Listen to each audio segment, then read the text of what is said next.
All right, let's talk about something that I think we all struggle with. Why is it so incredibly hard to make new habits stick? You probably think the answer is just, more discipline or gritting your teeth and having stronger willpower.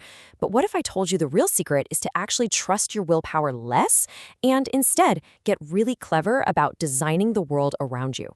I mean, you've been there, right? You decide, this is it. I'm going to exercise every single day, or I'm finally going to read more books. The first few days, you're on fire. You feel motivated, you're excited, and then life happens. The motivation just kind of evaporates, and that amazing new habit, poof, it's gone. So why does this pattern repeat itself over and over again? Well, here's the thing, and it might actually surprise you. The problem isn't that you're weak or that you lack discipline, not at all. The problem is the approach you're taking. You're trying to brute force your way through resistance instead of just removing the resistance in the first place. And to really get this, let's dive into a story about a guy who finally cracked the code by making things easier on himself, not harder. Okay, so let's get into the story of a man named Sean Acor.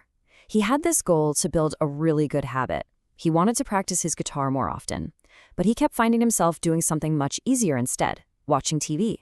And this simple little battle between a guitar and a TV remote actually reveals a massive truth about how we're all wired. So Sean's intentions were totally solid. He wanted to do the right thing.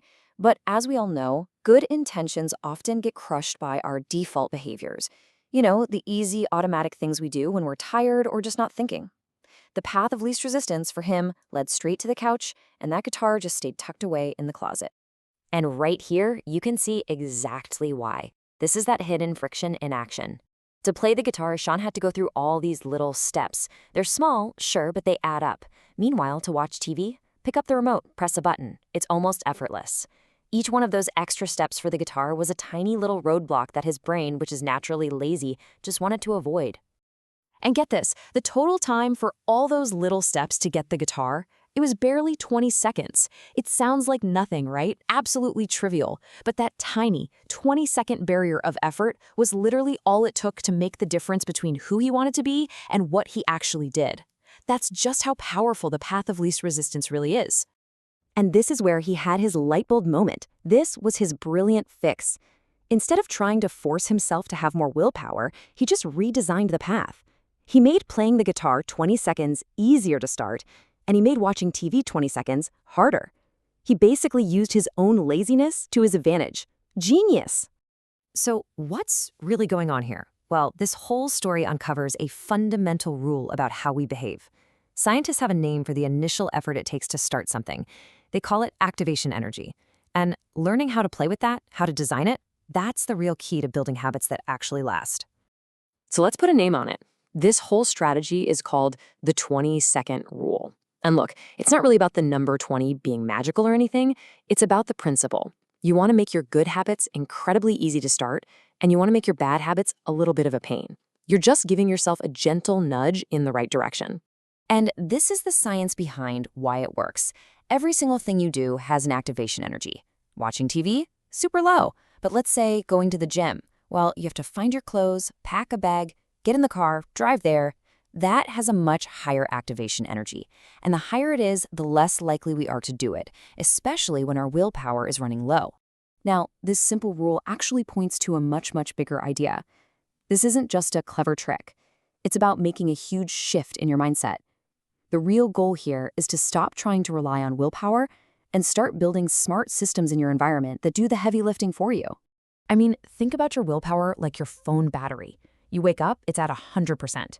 But every single decision you make all day, every little temptation you have to fight off, it drains that battery. By the time 8 p.m. rolls around, you're running on fumes. So trying to rely on that depleted resource to make good choices, it's a recipe for failure. And this table really shows the difference between those two mindsets. The goal or willpower approach is all about the destination, which means you pretty much feel like you're failing until the moment you hit the target. But a system approach, that's all about the journey.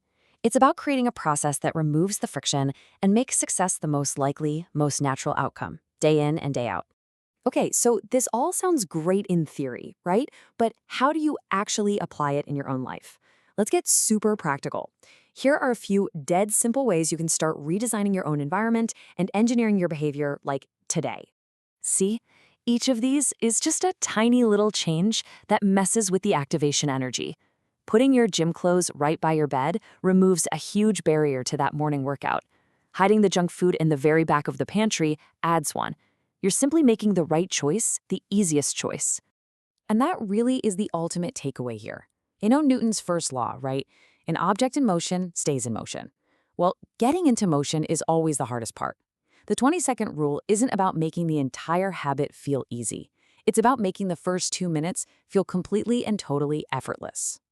So, I'm going to leave you with this question. Just take a look around your own home, your own environment. What is one small 20-second change you can make right now to lower the barrier to a good habit you want to build or raise the barrier to a bad one you want to break? Because that one tiny adjustment, it just might be the start of everything.